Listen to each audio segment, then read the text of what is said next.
Wisconsin confirmed its first case of coronavirus this afternoon, bringing the number of infected patients in the U.S. to 12.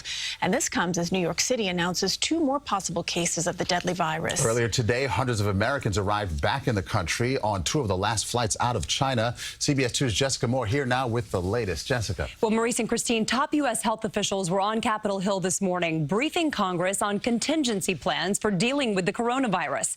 But some lawmakers call the government's strategy chaotic. 2 planes carrying hundreds of Americans evacuated from China touched down north of San Francisco this morning.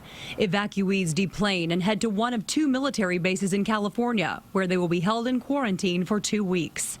More than 500 Americans have been airlifted from Wuhan, but time may be running out for U.S. citizens still there. The State Department confirms no more flights are planned after tomorrow. Today, the CDC briefed Congress on contingency plans for dealing with coronavirus.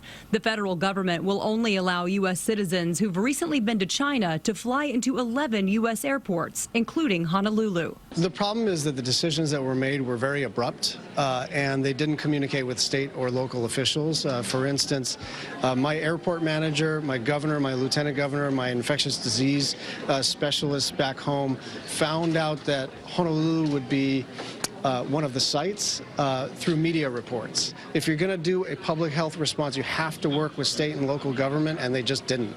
An American citizen is among 10 passengers who tested positive for coronavirus on board a cruise ship off Japan. The patients have been removed, while the remaining 3,700 passengers will be confined to their cabins for 2 weeks. The people I feel really sorry for are those with inside cabins who've got no natural light, no fresh air. It's going to be pretty grim for them for 2 weeks. Worldwide, more than 24,000 people are infected with the virus, most in China, and more than 400 people have died. 12 people in the U.S. have tested positive for coronavirus, including the latest patient confirmed in Wisconsin this afternoon. New York City health officials say results for the first of now 5 people being tested for coronavirus have come back negative. The patient who was hospitalized at Bellevue has now been cleared, but we are still awaiting results on the now 4 other patients, potential patients here in New York City. Maurice and Christine? Okay, Jessica, thank you.